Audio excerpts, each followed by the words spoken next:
हरे कृष्णा, जय माता दी। आज माँ गुप्त नवरात्रि का चौथा दिन है और चौथे दिन महाविद्या, माँ भुवनेश्वरी और माँ कुष्मांडा की पूजा की जाती है।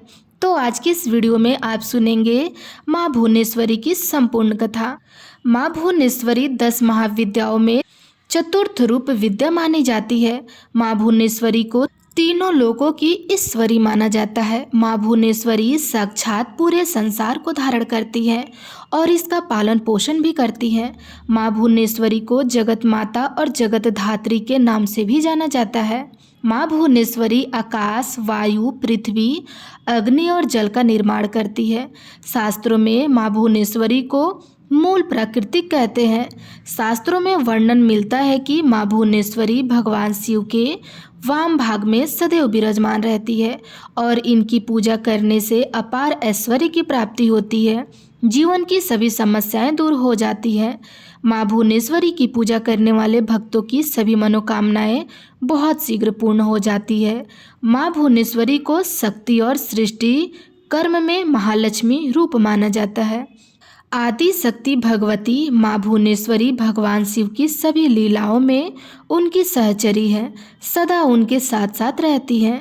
माँ भुवनेश्वरी का स्वरूप बहुत ही सौम्य है और इनके समस्त अंग कांति से परिपूर्ण है। यह अपने सभी भक्तों को अभय और समस्त सिद्धियां प्रदान करती हैं। देवी पुराण में बताया गया है कि मूल प्रकृति का दूसरा नाम भुवनेश्वरी है। माँ भुवनेश्वरी के श्री अंगों से प्रातः काल के सूर्य के समान आभा निकलती है। माँ अपने मस्तक पर चंद्रमा का मुकुट धारण करती हैं। इनके 3 नेत्र हैं और इनके मुख पर हमेशा मुस्कान छाई रहती है। माँ भुवनेश्वरी देवी के भुजाओं में पास, अंकुश, वरद तथा अभय मुद्रा विराजमान रहती हैं। गुप्त नवरात्रि में माँ भुवनेश्वरी की पूजा करने के लिए सबसे पहले स्नान करने के बाद साफ वस्त्र धारण करें। आप आज के दिन लाल या पीले, हरे और नारंगी रंग के वस्त्रों का प्रयोग कर सकते हैं। अब किसी एकांत कमरे में या अपने घर के पूजा कक्ष में पूरब दिशा की ओर मुँह करके बैठ जाएं। पूजा करने के लिए हमेशा उन्हीं आसन का प्रयोग करें। अब अपने सामने एक लकड़ी की चौकी पर साफ वस्त्र बिछाकर उस पर गंगा जल छिड़क कर शुद्ध कर ले। अब एक प्लेट रखें, उस पर रोली से त्रिकोण का निर्माण करें। अब इस त्रिकोण में अखंडित अक्षत भर दें। अब इन अक्षत पर सिद्ध प्राण प्रतिष्ठा युक्त भुवनेश्वरी यंत्र की स्थापना करें। भुवनेश्वरी यंत्र के समक्ष अक्षत की 10 ढेरियां बनाएं और इन ढेरियों के ऊपर क्रमशः एक एक लघु नारियल स्थापित करें। अब इन सभी लघु नारियल पर क्रमशः रोली का तिलक लगाएं। इसके बाद भुवनेश्वरी यंत्र के समक्ष शुद्ध घी का दीपक प्रज्वलित करें और यंत्र का पूजन करें, ध्यान करें। अब दोनों हाथ जोड़कर माँ भुवनेश्वरी का सच्चे मन से ध्यान करके धूप, दीप, अक्षत, पुष्प आदि से पूजा करें।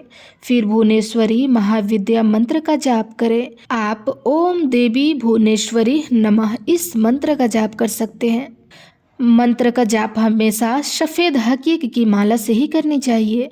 यदि आप मंत्र का जाप नहीं कर रहे हो तो आप केवल सच्चे मन से माँ भगवती से, महाविद्या माँ भुवनेश्वरी से प्रार्थना करके उनसे अपनी मनोकामना पूर्ति की प्रार्थना कर सकते हैं, उनका ध्यान कर सकते हैं।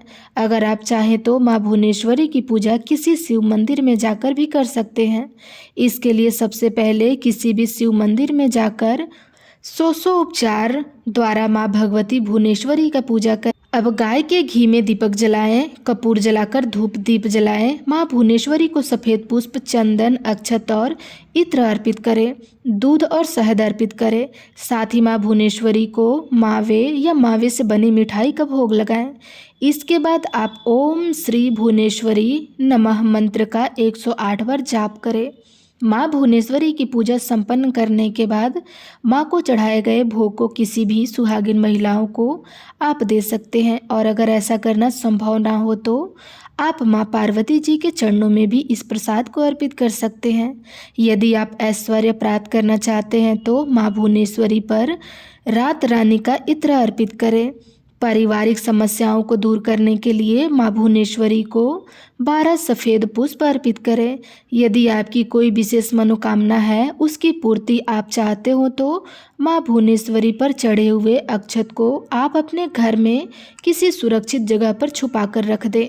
मनोकामना पूर्ति होने के बाद उन अक्षत को आप विसर्जन कर दें।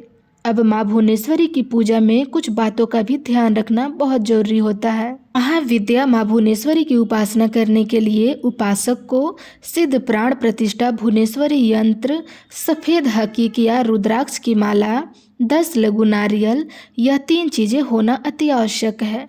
लघु नारियल का वास्तुशास्त्र में विशेष महत्व बताया गया है। दरअसल जो छोटे नारियल होते हैं उन्हें ही लघु नारियल कहते हैं। लघु नारियल को पूजा घर में रखना बहुत शुभ माना जाता है। लघु नारियल की पूजा करने से घर में धन संबंधी समस्याएं दूर हो जाती है। माँ भुवनेश्वरी की साधना हमेशा सुबह 4 बजे से 6 बजे के बीच या रात में 10:15 के समय के बाद ही करनी चाहिए। माँ की पूजा करने के बाद भुवनेश्वरी कवच का अवश्य पाठ करना चाहिए। माँ भुवनेश्वरी की यह साधना 11 दिनों की होती है। जो तांत्रिक लोग होते हैं उनके लिए ये नियम है, लेकिन जो लोग केवल गुप्त नवरात्रि के बहुत ही सरल आसान विधि से व्रत कर रहे हैं, उन्हें केवल सरल विधि से माँ भुवनेश्वरी की पूजा बाकी दिनों की तरह ही करनी चाहिए। माँ भुवनेश्वरी की साधना करते समय उपासक को पूरी आस्था के साथ सभी नियमों का पालन अवश्य करना चाहिए। साधना को माँ भुवनेश्वरी की साधना उपासना से जुड़ी सभी जानकारी को पूर्ण रूप से गोपनीय रखा जाता है, नहीं तो पूजा सफल नहीं होती है। 11 दिनों के बाद पूजा संपन्न करने के बाद भुवनेश्वरी यंत्र को अपने घर के मंदिर या तिजोरी में लाल वस्त्र से बांधकर 1 साल के लिए रख देना चाहिए। पूजा में इस्तेमाल की गई सभी सामग्री को नदी में प्रवाहित कर देना चाहिए या किसी पीपल के नीचे गड्ढा खोदकर दबा देना चाहिए। सामग्री का विसर्जन अगले दिन करना चाहिए।